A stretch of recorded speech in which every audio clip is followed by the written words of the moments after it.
Selanjutnya, kita ke pemateri yang keempat, yakni Bapak Wiono, SIPI. Bapak Wiono menempuh studi D3 dan S1 jurusan Ilmu Perpustakaan dan Informasi Universitas Yarsi, Jakarta. Jabatan beliau sebagai Pustakawan Poltekkes Kemenkes Banjarmasin dan Ketua IPI Banjarbaru. Untuk waktu presentasi 10 menit. Kepada Bapak Wiono, waktu dan tempat kami persilahkan.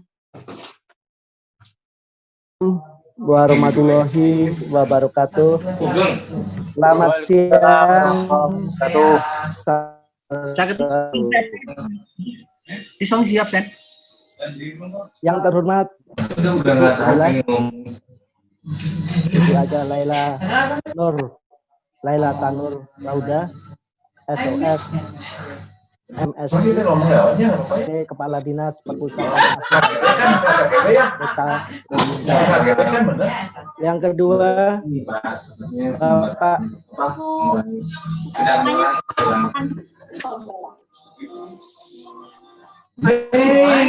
Only one aja itu udah ada. Nanti dulu.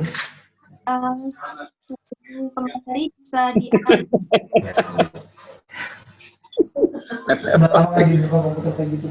Tolong peserta yang lain, mic-nya di mute.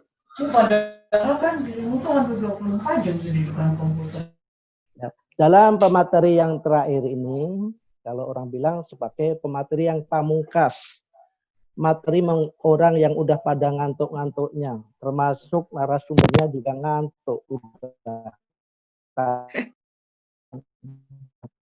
Misalkan ngantuknya tersebut. Ya. Pendahuluan dalam materi saya ini tentang membahas tentang topik membangun literasi, membangun literasi pada generasi milenial. Pada generasi milenial ini bisa disebut juga generasi yang kelahiran tahun di atas 80 sampai 2000-an. Di mana generasi tersebut kelahiran sekitar umur 17 tahun sampai 20-30 tahun. Artinya generasi masih fight, masih bisa bertarung dan bisa mengembangkan kreativitasnya, ya, kreativitasnya dengan bagus sekali dan berkembang. Nah, pada saat ini pembangunan zaman teknologi sangat pesat berhubungan dengan ini teknologi dengan keterampilan budaya literasi menjadi hal penting untuk diterapkan pada saat ini, saat-saat yang milenium ini. Tapi tidak kalah begitu juga generasi kelahiran tahun 60-an sampai dengan 70-an juga masih bisa didaya gunakan dengan baik. Ya. Angka literasi Indonesia menurut survei PISA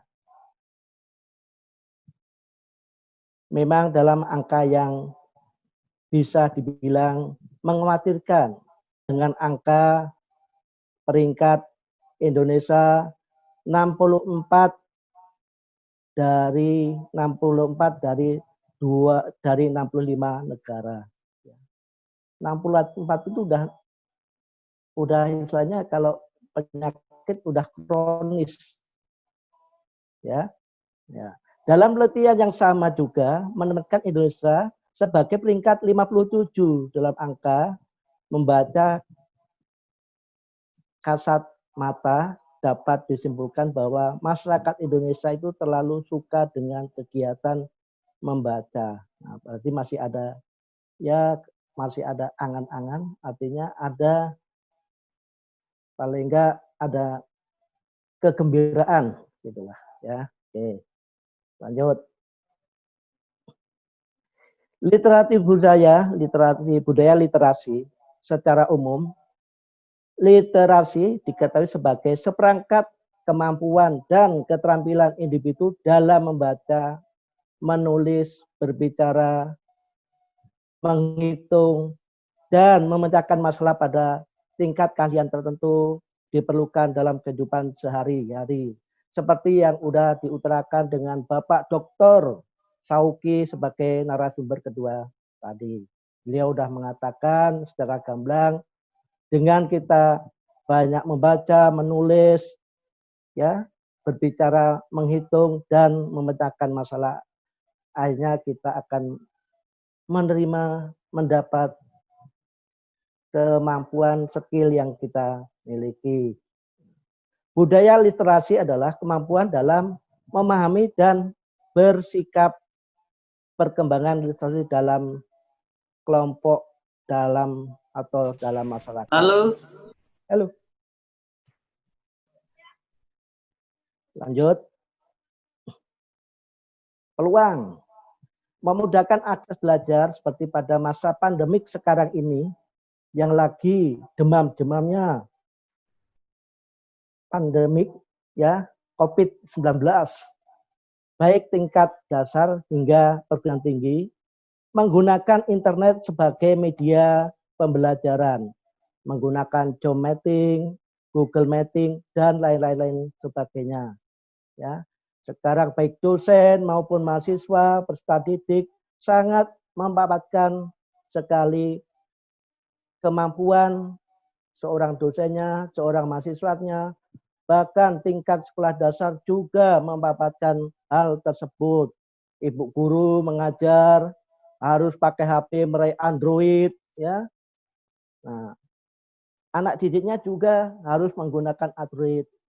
Ini juga Android khususnya bagi yang anak tingkatan SD, SMP, dan perguruan tinggi itu juga sangat memerlukan sekali.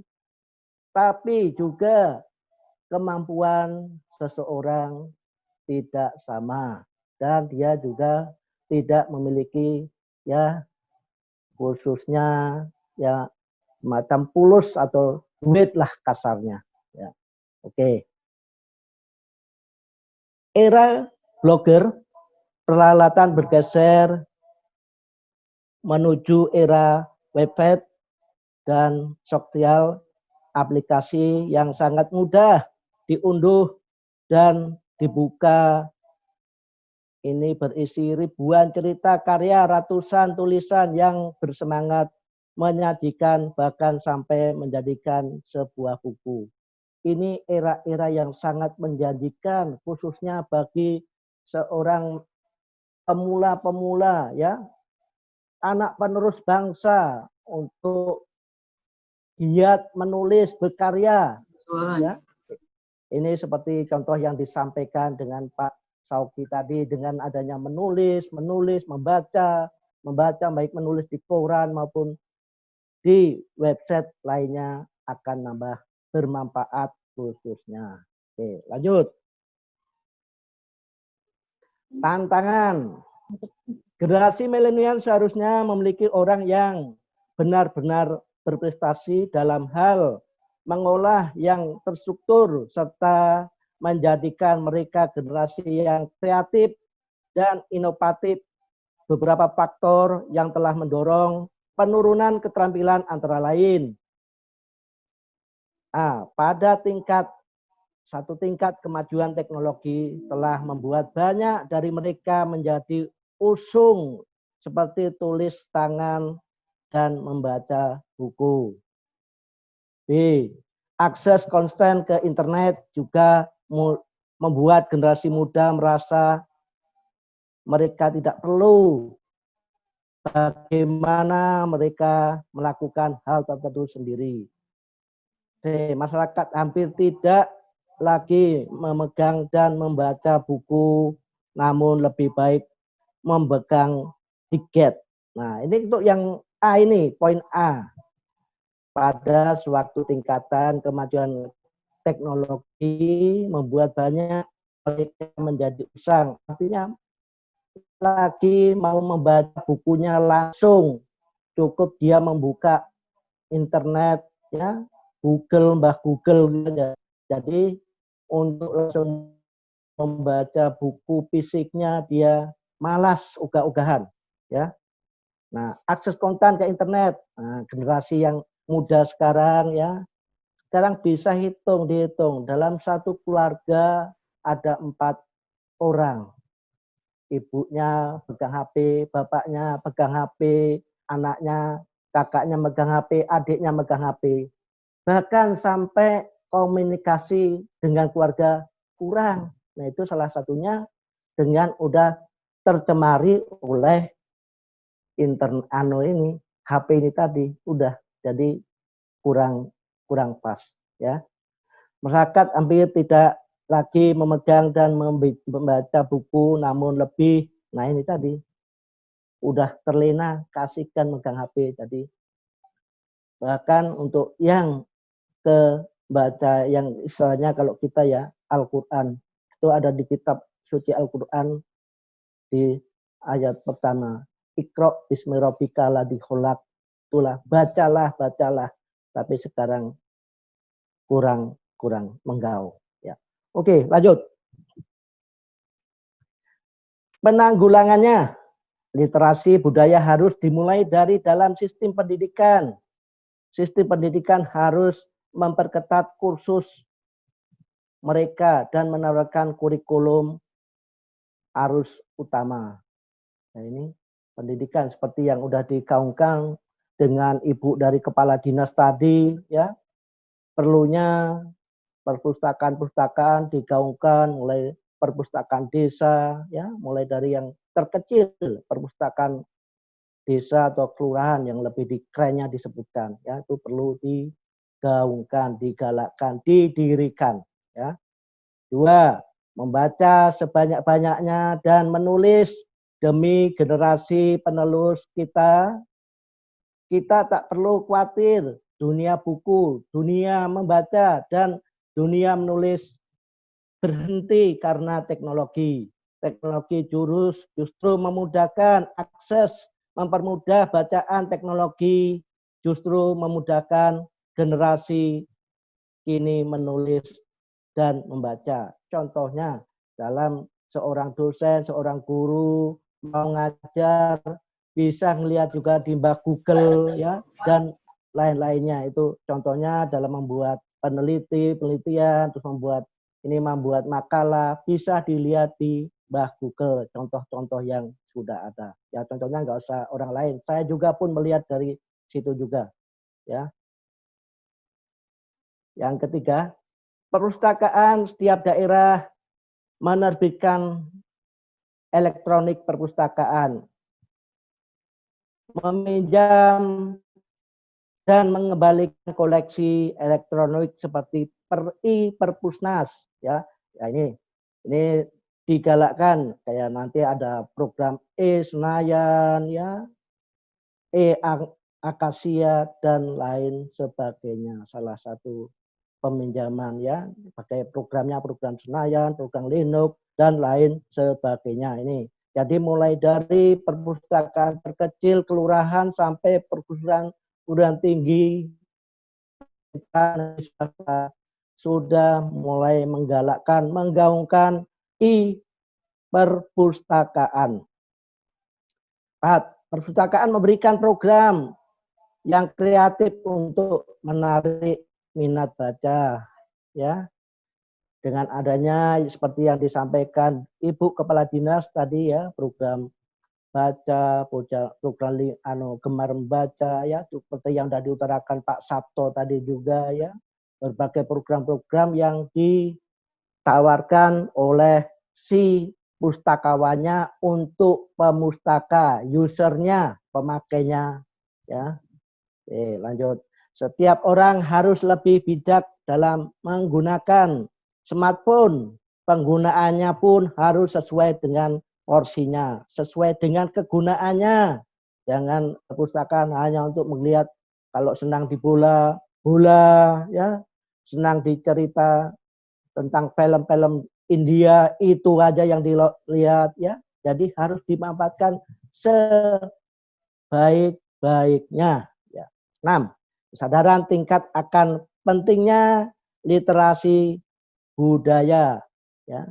Jadi literasi budaya mulai digaungkan sejak dini, sejak mulai kecil ya sampai dia bahkan kakek-kakek nenek-nenek itu juga perlu dipentingkan untuk membaca. Sejak kalau anak kecil mulai dari gendongan, dia nak bubukkan, dinyanyikan, ya. Nah itu. Apalagi sampai nenek-nenek juga dilihatkan membaca juga melihat disuruh membaca Quran dan sebagainya. Oke. Lanjut.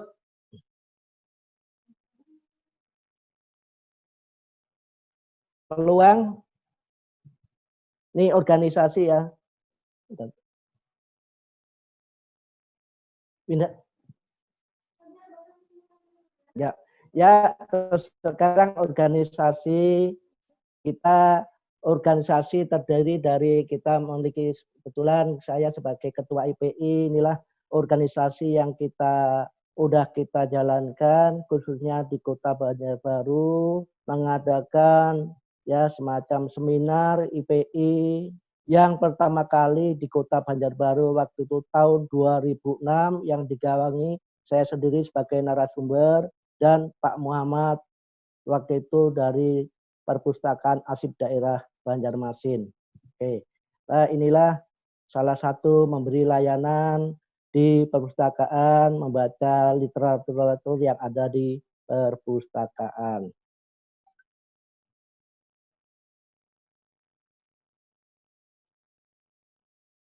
Enggak.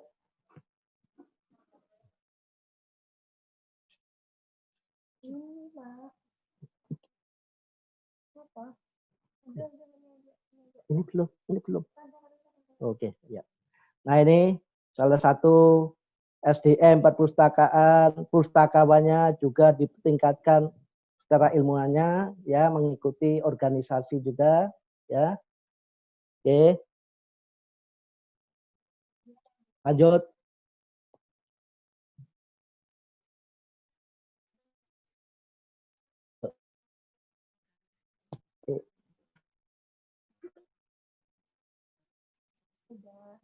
Nah, ya ini kita menyampaikan diklat materi perpustakaan yang diadakan di Pelang Pisau sekitar bulan 2 2020-an, Maret ya, Maret. Ya, lanjut.